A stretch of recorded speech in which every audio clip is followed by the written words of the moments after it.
Hare Krishna, bienvenidos. Soy Chitrak Das. Hoy vamos a abordar el estudio de la filosofía Vaishnava y un punto que me parece importante es comenzar agradeciendo a todos aquellos que hacen posible estos encuentros.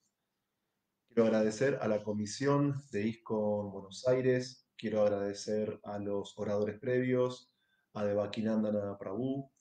Quiero agradecer también a toda la comunidad que de manera virtual está presente en estos encuentros para abordar el estudio de la filosofía Vaishnava. Hoy en particular estamos estudiando el Bhagavad Gita tal como es, capítulo 7, denominado El conocimiento del absoluto, y de manera específica vamos a abordar la sección que va de los textos 20 al 25. Pero siguiendo la estructura de este tipo de encuentro, para que lo que vamos a abordar hoy tenga cierta lógica y cierto sentido, tenemos que hacer evidentemente una revisión de las ideas centrales de las secciones anteriores de este capítulo 7 del Bhagavad Gita tal como es. En consecuencia, el sábado pasado habíamos visto una doble clasificación, es decir, la de los Dushkriti, Dushkritinas, y los Sukriti o Sukritinas, es decir, las personas piadosas y las personas impías. Cuando hablamos de personas impías, estamos haciendo referencia a aquellos que de un modo u otro le dan la espalda a Dios, le dan la espalda a la religión y que incluso en algunos casos hasta buscan ridiculizar a la vida espiritual. Y como previamente habíamos afirmado, los mudjas, naradamas, Mayaya Parita Gyana y Ashuram Babam Ashrita son diferentes tipos de metodología, de caracterología, ¿sí? Diferentes tipos de estructura de carácter por el cual una persona no considera algo realmente valioso la espiritualidad o en algunos casos también la religión. Como vimos, los mudjas están muy ocupados en un trabajo duro para obtener ganancias materiales y para poder disfrutar del mundo que los rodea y en consecuencia ellos consideran una quimera o una pérdida de tiempo dedicar un tiempo al cultivo interior, a la vida espiritual. Como vimos también, los naradamas tienen una estructura bien desarrollada en cuanto a aspectos de organización política y desarrollo económico, pero al igual que los mudjas, no consideran algo valioso dedicarse a la vida espiritual. Los Mayaya Parita Gyana son diferentes tipos de intelectuales que se destacan en diferentes ámbitos de la cultura, filosofía, arte, ciencia, etcétera, pero que sin embargo ellos no consideran como algo valioso el tener un contacto con lo divino, con la trascendencia, con el absoluto, sino que se encuentran dedicados a su trabajo intelectual, dando la espalda a Dios y a la religión. Y por último, dentro de esta tipología de carácter están los Ashuram Babam Ashrita, que son aquellos que son ateos militantes, ateos convencidos, personas que se dedican a refutar la existencia de Dios, a demostrar eh, la invalidez de la religión, de la vida espiritual, buscan ridiculizar a todos estos factores por todos los medios posibles y evidentemente se encuentran dentro de este grupo que de manera mucho más analítica abordamos el sábado pasado, conocidos como Dushkriti o Dushkritina. Los Sukriti o Sukritinas, personas religiosas, encuentran diferentes motivos para poder de alguna manera orientar su existencia a Dios y a la religión. Algunos se dedican a practicar vida espiritual simplemente por el dolor que implica la existencia misma, por las situaciones traumáticas que les ha tocado vivir en su existencia. Hay otros que se dedican a la vida espiritual porque están buscando prosperidad material, desarrollo económico, etc. Hay otras personas que materialmente tienen una capacidad importante de indagación, de curiosidad, investigan acerca de todo y también acerca de Dios.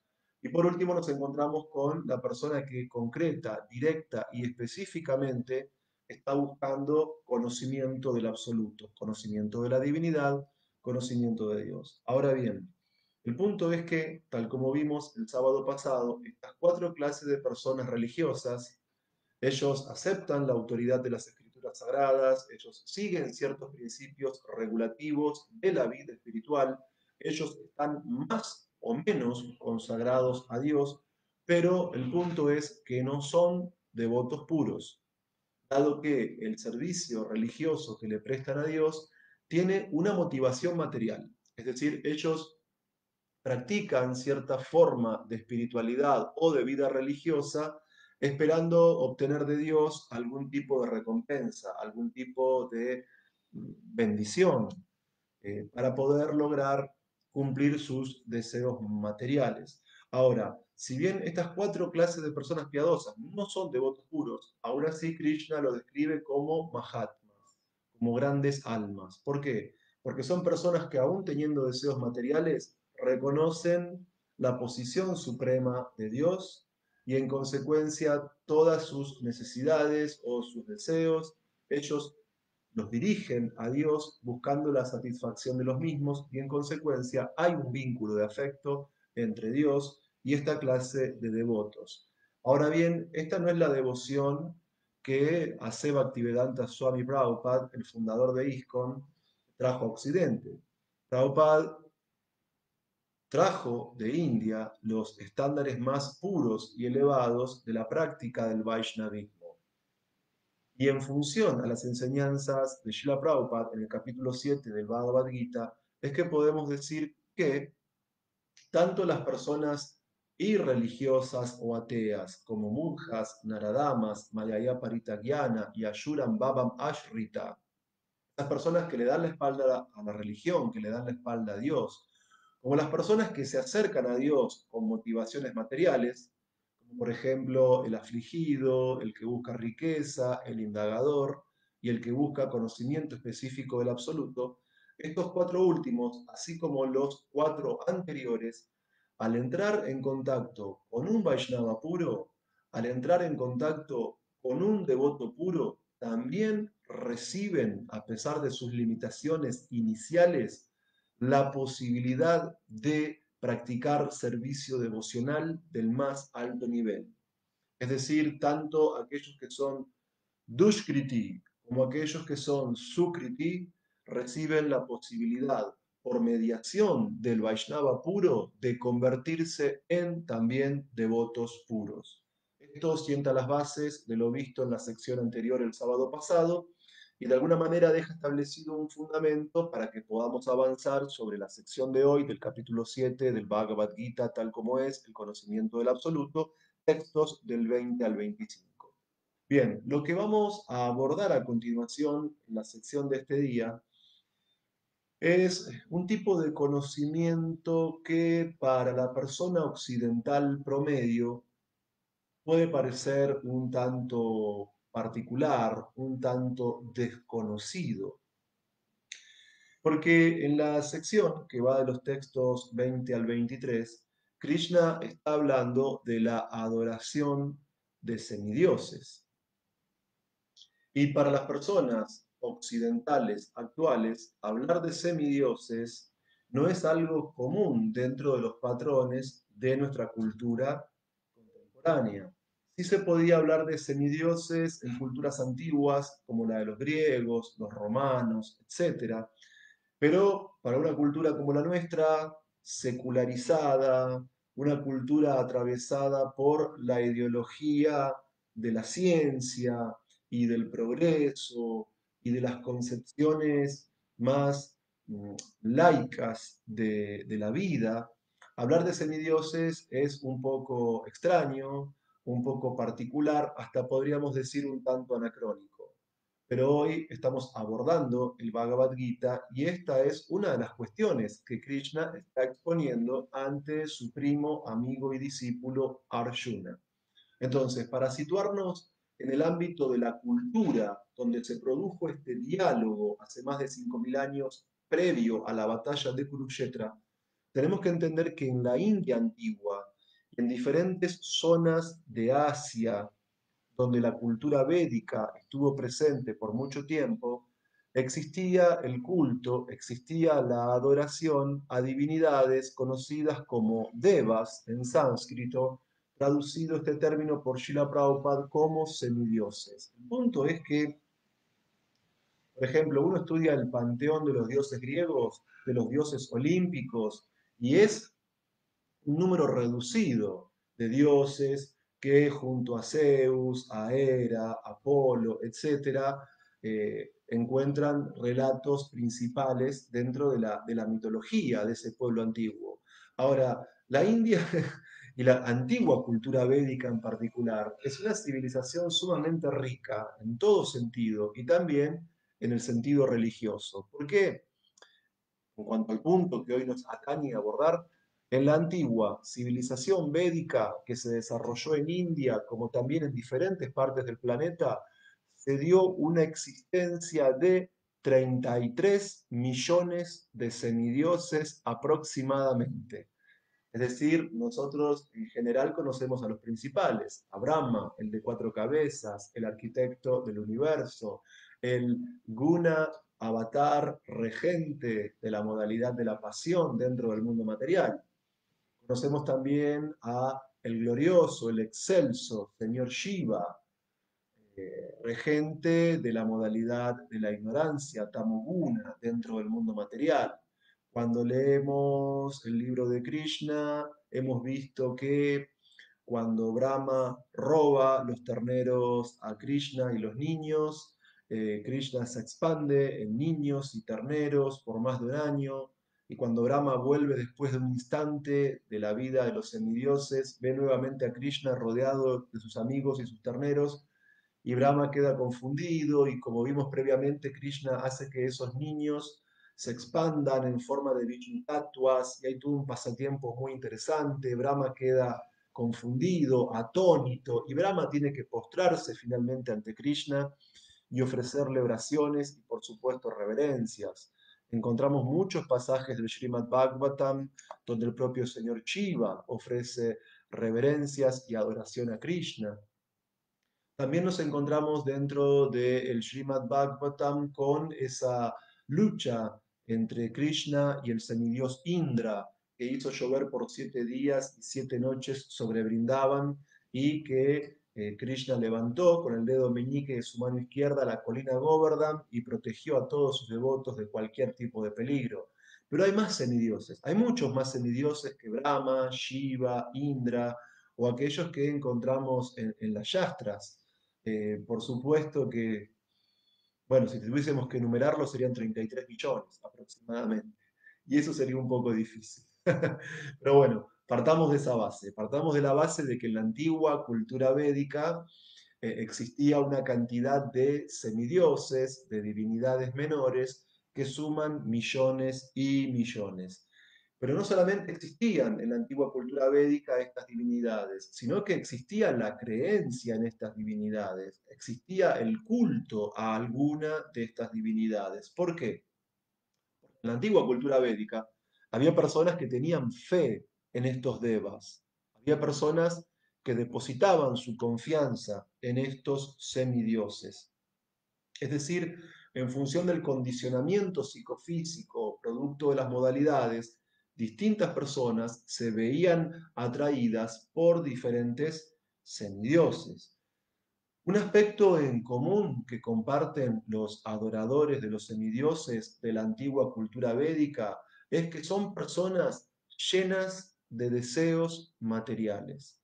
Aquellos que ofrecían culto a estos devas eran personas motivadas materialmente por alcanzar algún objetivo dentro de la vida en este mundo.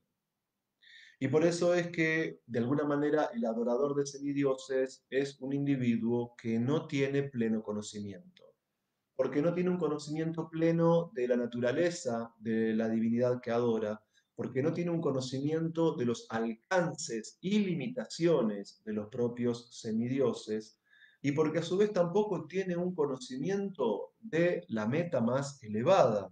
de la vida. Es decir, en general estas personas que están llenas de deseos materiales, que adoran a semidioses, pero sin pleno conocimiento, se ajustan en este tipo de culto, en este tipo de ritos, a diferentes reglas y regulaciones que son específicas de cada divinidad en particular. Ahora, el punto es que, si bien en nuestra filosofía Vaishnava hay un respeto por los semidioses, si bien en nuestra filosofía Vaishnava, filosóficamente, valga la redundancia, o teológicamente, si ustedes quieren, se entiende que estos semidioses están subordinados a la divinidad suprema, Krishna. Y digo esto porque a veces los occidentales, que no tienen conocimiento profundo de la antigua cultura de la India, han concluido que en dicha cultura se practica un politeísmo, pero eso es falso, porque en la teología Vaishnava hay una sola divinidad suprema, que es Krishna, y nadie es igual ni superior a él. Y en ese sentido, los semidioses están subordinados a la autoridad suprema de Krishna.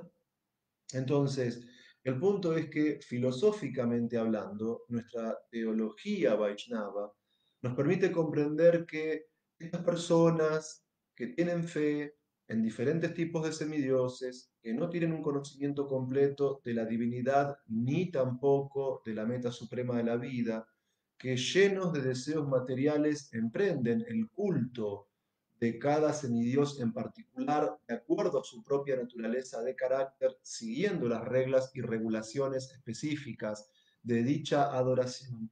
Por supuesto que reciben beneficios, pero con inteligencia tenemos que entender el alcance de esos beneficios. Así como los semidioses son materiales, los beneficios que los mismos dan también son materiales. Y así como los semidioses son temporales porque nacen y mueren, los beneficios que estas divinidades pueden dar a sus devotos también son recompensas temporales que se pierden con el paso del tiempo. Es decir, la persona que adora semidioses, en el mejor de los casos, puede recibir un beneficio material, un beneficio temporal y un beneficio limitado. La persona que adora semidioses, en el mejor de los casos, al momento de la muerte, se eleva a la morada de la divinidad en la que ha depositado su fe y su adoración. Pero el punto es que acá ocurre algo que tenemos que entender con una analogía. Supongamos que alguno de nosotros compra un tour para viajar por Europa por un mes.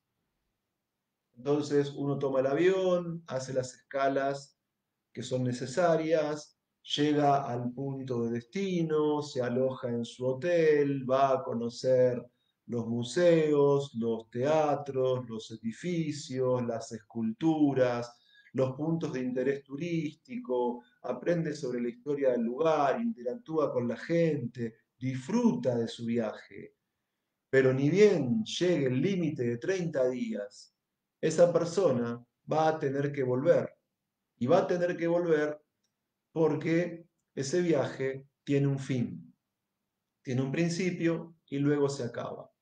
Y lo mismo sucede con los beneficios materiales, temporales y limitados que dan los semidioses. Porque uno, por adorar semidioses, en el culto a los semidioses, uno eh, obtiene puña, uno obtiene mérito piadoso, pero al igual que cuando uno contrata un viaje por determinado tiempo, cuando el tiempo termina, uno tiene que volver a su país. El punto es que cuando uno adora a los semidioses, obtiene resultado piadoso, acumula karma piadoso, en el mejor de los casos, tras la muerte en este cuerpo, nace en los planetas de los semidioses, pero cuando el karma piadoso se agota, es como cuando se termina el viaje del turista, hay que volver.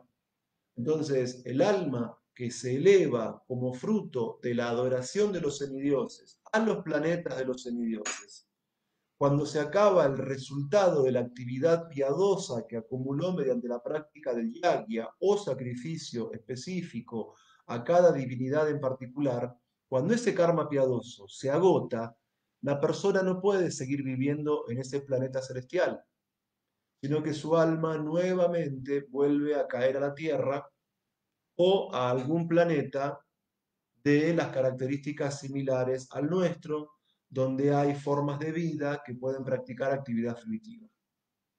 Entonces, si bien los Vaishnavas respetamos a los semidioses, si bien los Vaishnavas entendemos que existen los semidioses, aún así, filosóficamente hablando, los Vaishnavas comprendemos que la adoración de los semidioses para buscar beneficios materiales no es una actividad para una persona que tenga pleno conocimiento. Por otro lado, en esta misma sección de textos, ahora del 24 al 25, lo que de alguna manera se explica es reforzar el tema anterior. Es decir, el karmi, la persona piadosa que adora a semidioses, tiene una visión muy limitada de la divinidad. Y tiene una visión muy limitada por lo que dijimos previamente. Si comparamos la vida de un ser humano con la vida de una mariposa, evidentemente que si la mariposa fuese consciente y pudiese razonar, pensaría que el ser humano es eterno, que el ser humano es inmortal, pero todos sabemos que la vida humana tiene un principio y un fin.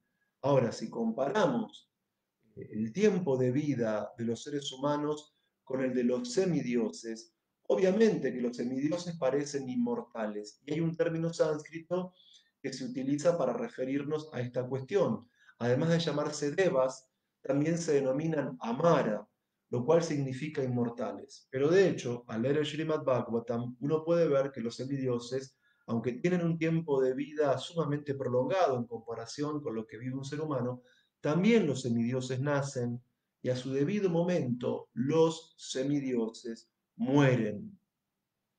Y además también los semidioses padecen las ansiedades del mundo material.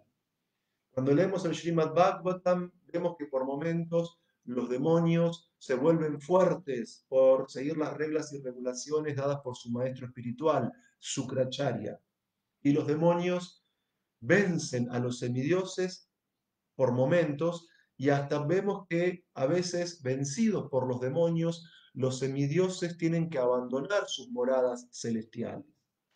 Entonces, ¿qué sentido tiene para una persona inteligente adorar a un semidios que nace y que muere, que da beneficios que son materiales, que son temporales, y que ni el propio semidios puede estar completamente seguro en su posición? De hecho, encontramos narraciones en el Srimad Bhagavatam donde hay semidioses que han intentado arruinar las prácticas de sacrificio de reyes humanos, temiendo que el rey humano, mediante la acumulación de actividad piadosa, puedan de alguna manera quitar a los semidioses sus puestos en los planetas celestiales.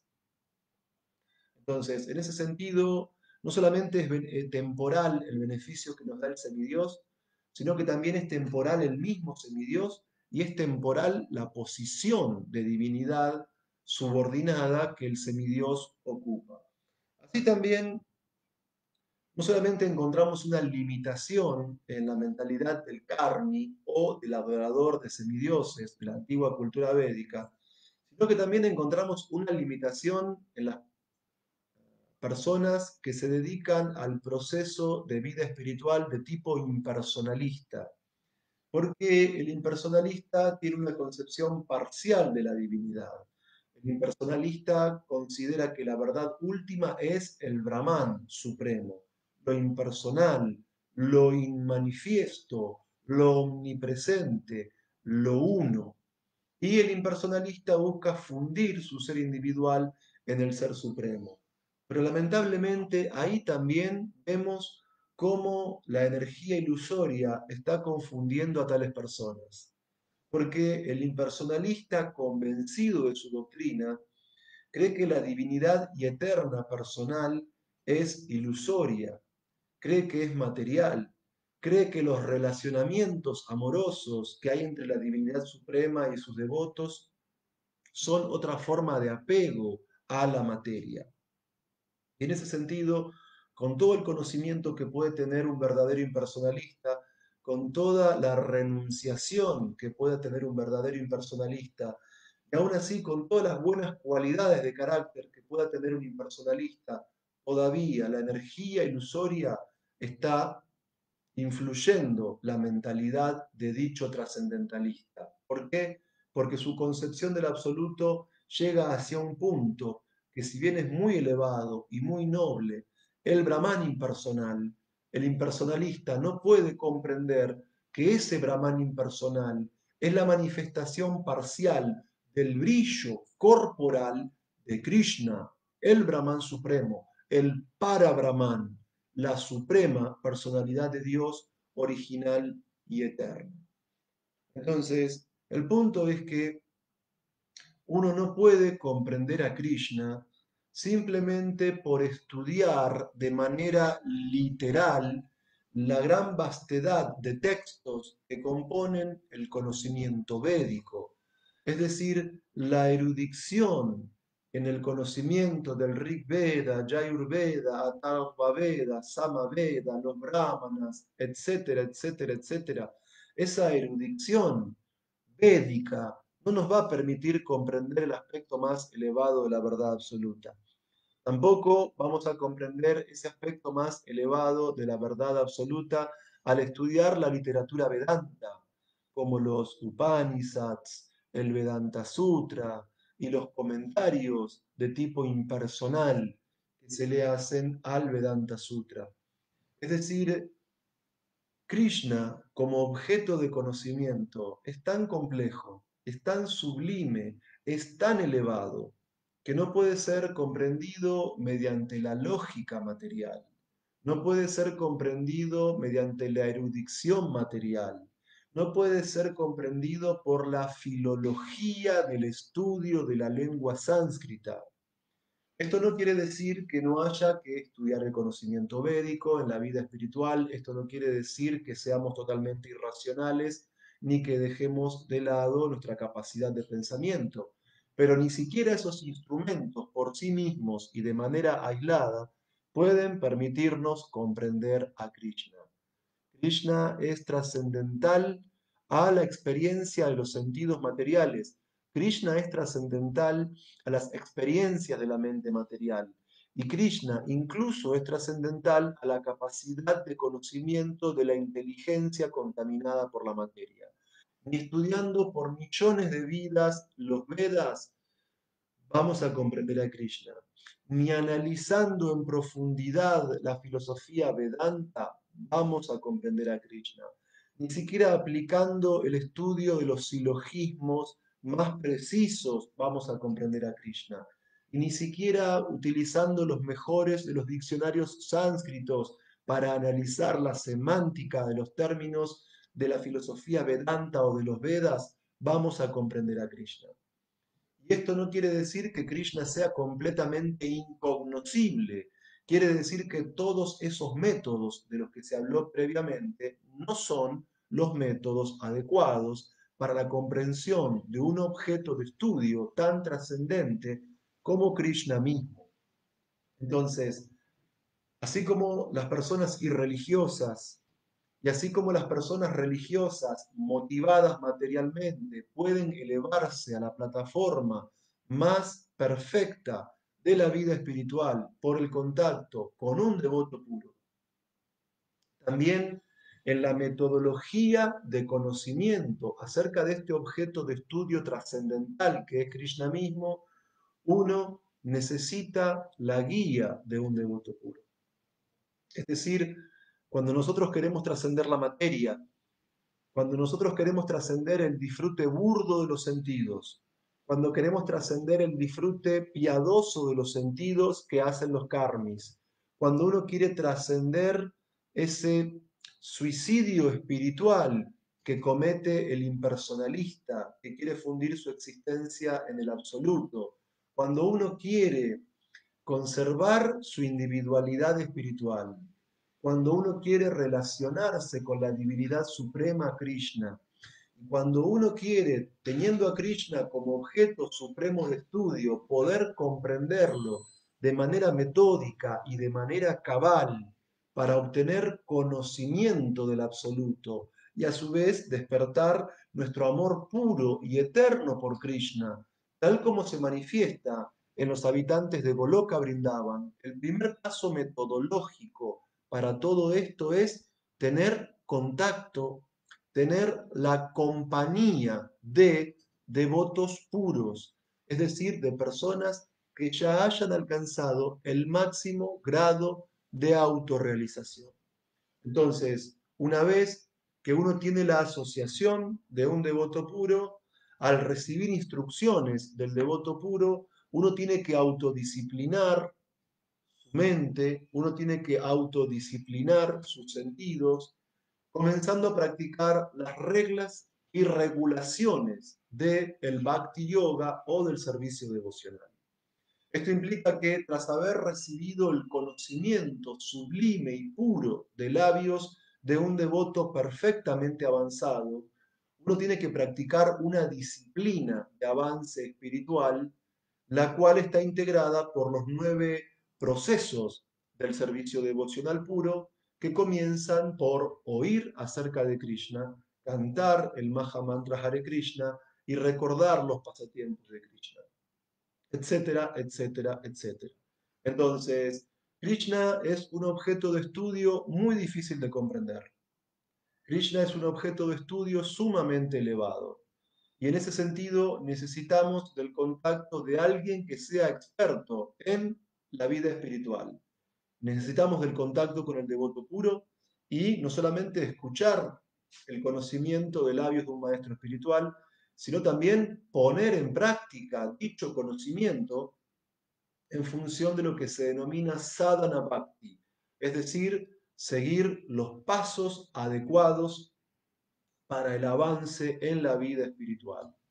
Y dentro de esos pasos, el más sublime y trascendental de todos ellos es la meditación en el Maha Mantra Hare Krishna, Krishna Krishna, Hare Hare, Hare Rama, Rama Rama, Hare Hare. Entonces, por acudir a un maestro espiritual genuino, por practicar servicio devocional, centrando nuestras actividades en la meditación, en el Maha Mantra Hare Krishna, a su debido momento vamos a recibir la misericordia sin causa de la Suprema Personalidad de Dios misma, y así vamos a poder trascender la búsqueda del disfrute material, vamos a poder trascender la adoración de los semidioses, vamos a trascender también la contaminación de la filosofía impersonal y vamos a poder comprender el aspecto supremo y más elevado de la divinidad, es decir, a Krishna mismo. Entonces, hay personas que le dan la espalda a Dios y hay personas que por su propia naturaleza son religiosas, personas que aceptan la autoridad de las escrituras reveladas, personas que practican principios regulativos de vida espiritual, y el punto es que dentro de estas personas religiosas están aquellos que adoran a los devas, a los semidioses, como Shiva, como Indra, como Brahma, como Agni, etc. Y están aquellas personas piadosas que directamente sirven a Krishna, el Brahman supremo, la suprema personalidad de Dios. Y como Krishna afirma en el capítulo 7 del Bhagavad Gita, como Krishna está en el corazón de todas las entidades vivientes como Paramatma, cuando Krishna percibe desde el interior de cada ser que un individuo en particular desea adorar un semidios, es Krishna el que le da Shraddha, es Krishna el que le da al adorador del semidios la fe para practicar los rituales y los sacrificios específicos para complacer a la divinidad particular a la que quiere llegar. Además, como Krishna afirma en el capítulo 7 del Bhagavad Gita, él no solo desde el corazón le da la fe al adorador de los semidioses, sino que en realidad los semidioses no pueden darle un beneficio material de manera directa a sus devotos, sino que también Krishna es el que les da el beneficio a los adoradores de los semidioses. Y como sabemos, los beneficios que dan los semidioses, al igual que los propios semidioses, son beneficios materiales, son beneficios temporales.